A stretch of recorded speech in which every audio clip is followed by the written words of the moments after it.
Good afternoon, ladies and gentlemen, and welcome to ET Auto. As we are in the first week of the new year 2024, we have seen the luxury car segment register some record numbers for the year 2023. And now the market leader Mercedes-Benz India has kick-started the year with the first of the 12 launches it has scheduled for this year. It's a facelift version of its flagship SUV, the GLS luxury SUV.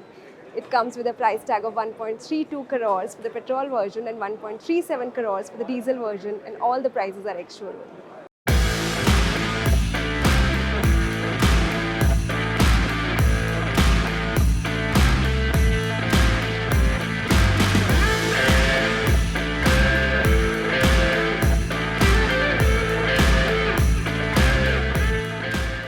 So to talk more about the company and the new product, we have with us Mr. Lance Bennett, who's the Vice President of Sales and Marketing at the company. Thanks for joining us, Lance, today. Thanks for having me. Yeah. Congratulations on the new product launch, and also congratulations on you completing almost a year with the India team here. You joined the Mercedes-Benz India team officially on 1st of February. So first of all, before jumping onto the product and the expectations ahead, I would like to know from you, how has been your experience here, during the last 1 year, if you have any key takeaways from the India market and the Indian consumers? Sure. It's been a very exciting and busy last year as well. So we've launched 10 new models. We've also had a very successful year in terms of sales as well, so 10% growth.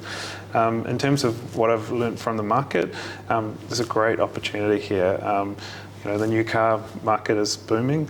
We can expect that this will continue as well in 24.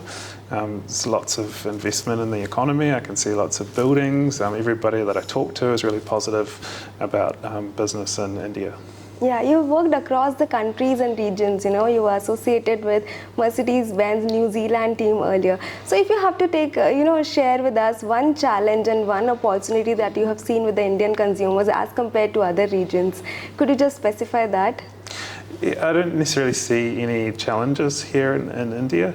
There's, as I mentioned, lots of opportunity for us to grow the luxury segment as well, and also for us to grow our electric volume and to continue to grow our top-end vehicles as well. So Indian consumers like the luxury products, and we see an opportunity for us to grow the vehicles 1 crore and above in our top-end vehicles. All right, and that's a great news actually if you don't see any challenges. But talking about 2023, 2022 and 2023 have been record years for the luxury car segment in India. So, last year the industry estimates suggest we recorded some 48,000 cars overall in the industry for the year. So, going now into the new year for 2024, how do you see the industry per se? Do you see this record-breaking numbers, continuing, or do you see some kind of saturation point reaching ahead for this year? Yes, certainly in the luxury segment, it's our strategy to continue to grow the luxury segment. So at the moment, I think in 22 it was around the 1%, and it grew to around 1.1% in 23, and we would like to grow it even further as well. So that's our goal for 24. All right. And, with respect to Mercedes, what is your market strategy for 2024? Our strategy is to continue to launch new products as well. So 10 last year, 12 this coming year or this year, including 50% of those will be in that top end segment. So that sort of fits our strategy of wanting to grow the top end vehicles, and then 3 of the 12 will be electric as well. Okay, so 12 vehicles this new year, and 3 will be electric, right? Yes. Yeah. So also we know you talked about 50% being the top end vehicles. So you have 25% of your sales contributing to from the top end segment right now for Mercedes. Do you see this increasing with the 6 new products coming up this year now?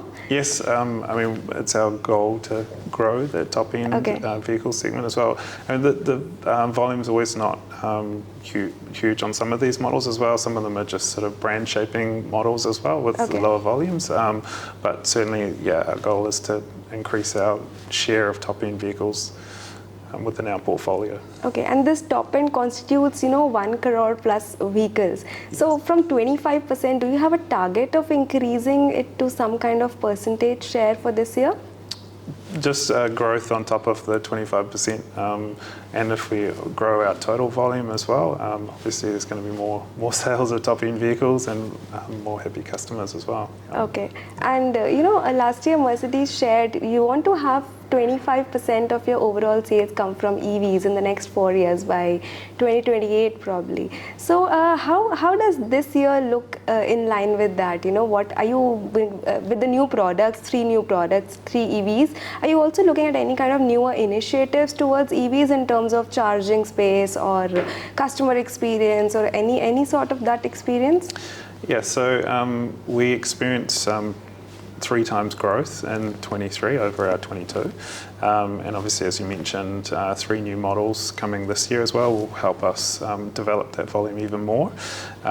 We have also focused on sustainability as well, so we've had some initiatives with our customers just to sort of talk about the importance of sustainability. I mean, we see that there's no luxury without sustainability. So in addition, when you purchase an electric vehicle, you also get a free wall box as well so that you can charge your car at home. But to continue to grow electric vehicles, we're also paying 50% of the road user charges as well, the road tax, on when you purchase an electric vehicle. So that's currently in place as well to continue to grow electric. Right. Also, we have seen the EV sales, increasing in the luxury space per se. But have you also seen any kind of challenges or any kind of, reluctance from the consumers in the acceptance of EV in this space? Not necessarily reluctance. I think there's a general interest in electric. So, we've educated our salespeople. We've required or requested them to experience electric as well, so they can, discuss it with the customers as well, including our own staff as well. So our own staff are all driving electric cars.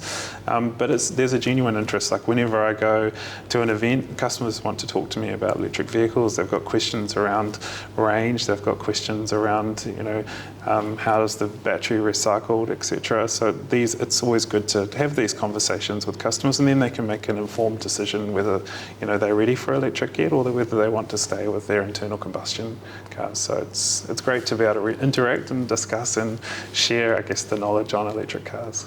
All right. And with new products, we have also seen the technology evolve with each model that's coming up.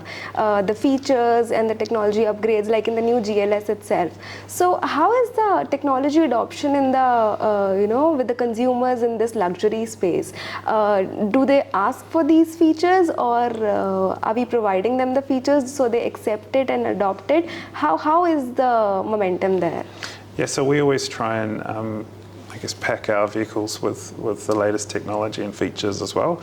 So the new GLS and new generations of cars that we release have new software, so NTG7. So we always bring out this new operating system. The NTG7 system has enhanced voice activation as well. You can activate a lot of the features within the vehicles. We also have connected app as well, so you can connect to your car. You can sort of see if it's an electric car, you can see how the charging status is or what the battery level is. You can also do things like open the windows, lock the car, and basically keep you connected to the car as well. So all of these kind of features are coming into our vehicles, and customers really enjoy and appreciate them when they get to experience them. Yeah, and the bookings are already on for the GLS. Last year we have seen, the supply chain shortages happening for the last 2 years probably. It has improved since last year. Is it still on, or does this new vehicle, the luxury SUV, also come with a waiting period here? So we don't necessarily have the same kind of supply chain challenges that we did historically, but there is still a waiting list. I guess there's a lot of demand for this new product. So it's sort of between 2 and 3 months is the wait time on a new GLS at the moment. All right. Thank you so much for talking to ET Auto, Lance. And this is the first launch for Mercedes this year. And I wish you all the best for the year, the entire year. Thank you so much. Thank you very much.